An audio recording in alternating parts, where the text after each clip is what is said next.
नमस्कार, DS4 मराठी न्यूजमध्ये आपले स्वागत आहे। येवला तालुक्यातील सावर गावातून एक धक्कादायक प्रकार समोर आला आहे। एका गरीब आदिवासी भिल्ल कुटुंबाच्या मालकीच्या जागेवर सरकारी योजनेचा गैरवापर करून बेकायदेशीर घरकुल बांधल्याचा आरोप होत आहे।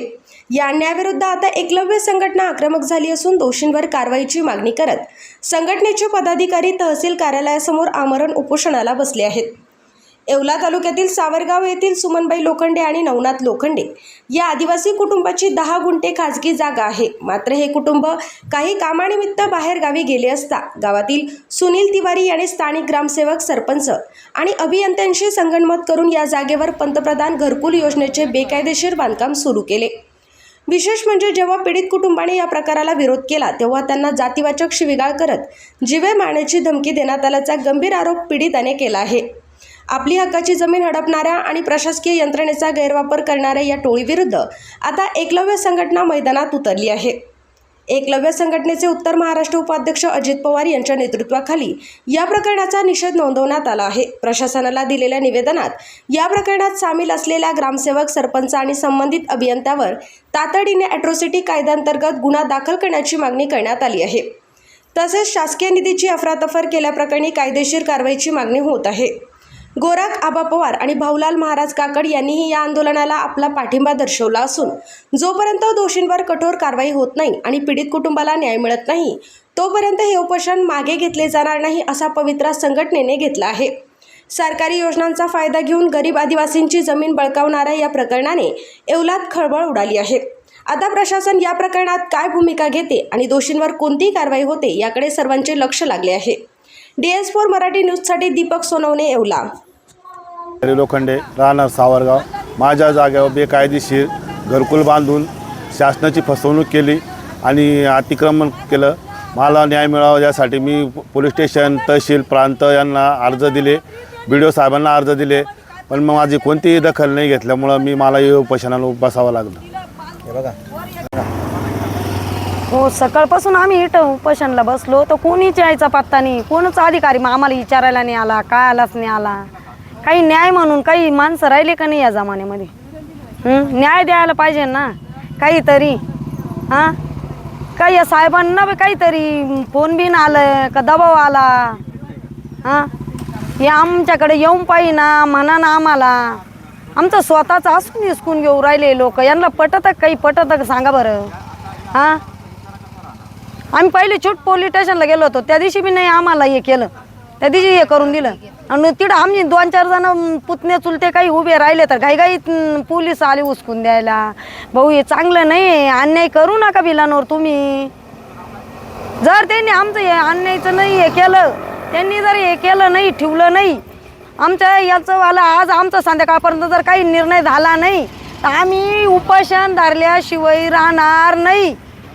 हां हां, आमची मुख्य मागणी हीच आहे का आमच्या पुतण्याचं घर द्यावा, ती जागेवर घर बांधेल तिथं JCP लावा, पाडून द्यावा, सवान करून आम्हाला घर बांधायला देऊ। आम्ही कोपी बांधू, नाही इंद्रायकोश योजनेची खोली मिळाली ना तरी चालेल, पण आम्हाला ते आमची जागा रिकामी करून द्या ना, एवढं आम्हाला म्हणणं आहे आमचंवालं।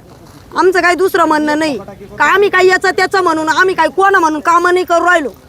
हां, आमच्या आदिवासी लोकांना यांनी खोल्या का देते नाही, त्या खोल्याचा जाऊ मारू गोळी। सरकार ज्याला ते काय म्हणते ना, माडीवाल्यांना सरकार खोल्या देतं, आदिवाशांना काही देते नाही भाऊ।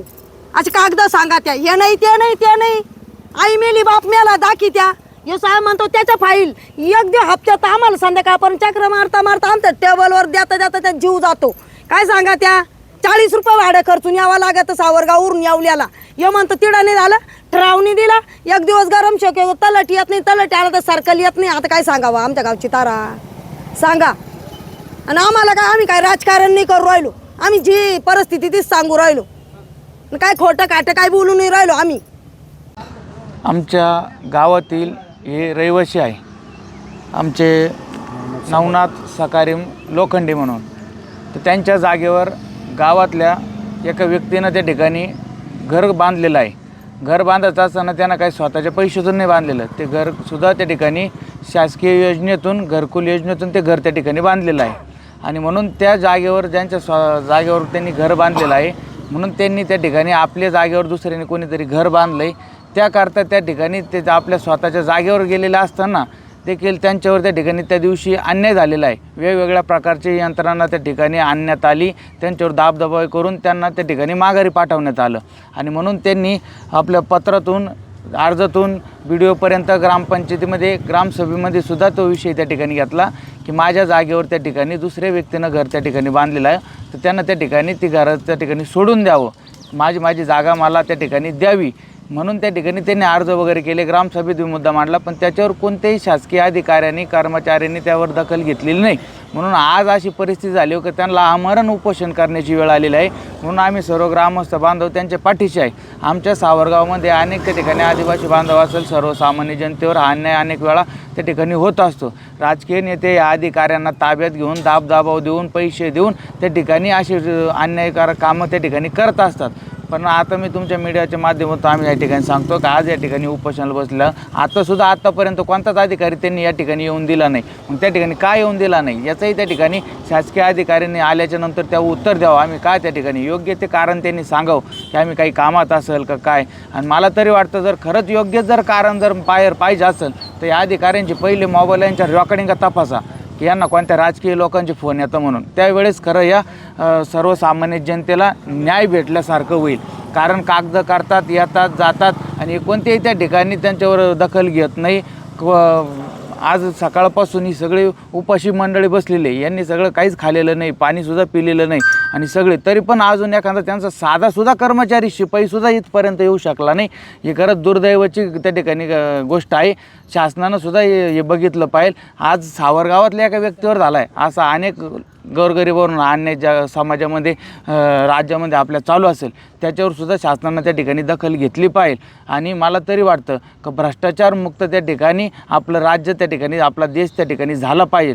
म्हणून आज या व्यक्तीवर झालेला अन्याय आहे आणि त्यांना त्यांची जागा मिळावी याकरता त्या ठिकाणी ते उपोषणाला बसले. आम्ही सर्व ग्रामस्थ मंडळ आहे, आमचे गोरखआबा पवार आहे हे या ठिकाणी उपलब्ध आहे, ते त्या ठिकाणी त्यांच्या पाठीशी आहे. आपण ही खरी गोष्ट आहे की याची शहानिशा जर केली तर संबंधित व्यक्तीने जे घरकुल बांधलेले तसं ते बेकायदेशीरच आहे. कारण ज्या माणसाच्या जागेवरती घर बांधलं त्याचा उतारा स्वतःचा आहे, ते गोरगरीब असले मग बाहेरगावी कामाला गेले तर त्याचा गैरफायदा घेऊन त्या लोकांनी तिथं घर बांधलं. तसं वास्तविक पाहता त्याचं 2 मजली तिथं घर आहे असं ते सांगतात तिथे लोक. तर हे बेकायदेशीरच आहे. तसं बिडूला आम्ही पत्र दिलेलं आहे, पण ते कुठल्या काही राजकीय दबावाला बळी पडून ते कारवाई करत नाही. ही अतिशय शरमेची बाब आहे की या देशात लोकशाही असताना देखील म्हणजे सर्वसामान्य कायद्यापुढे सगळे समान असतात, पण सगळ्याला समान न धरता फक्त थोडंसं काही पैशाच्या फायद्यासाठी किंवा राजकीय दबाव पोटी त्या गोरगरीब लोकांवरती अन्याय अत्याचार करत आहे. तर आम्ही संघटनेच्या माध्यमातून त्यांना इशारा देतो, जर आमच्या माणसाला न्याय मिळाला नाही तर याच्यापेक्षा जास्त तीव्र प्रकारचं आंदोलन आम्ही छेडू आणि जो काही कायदा सुव्यवस्थेत प्रश्न निर्माण होईल त्याला स्वतः शासकीय अधिकारी जबाबदार राहतील असं आम्ही यांना सांगू इच्छितो तुमच्या माध्यमातून.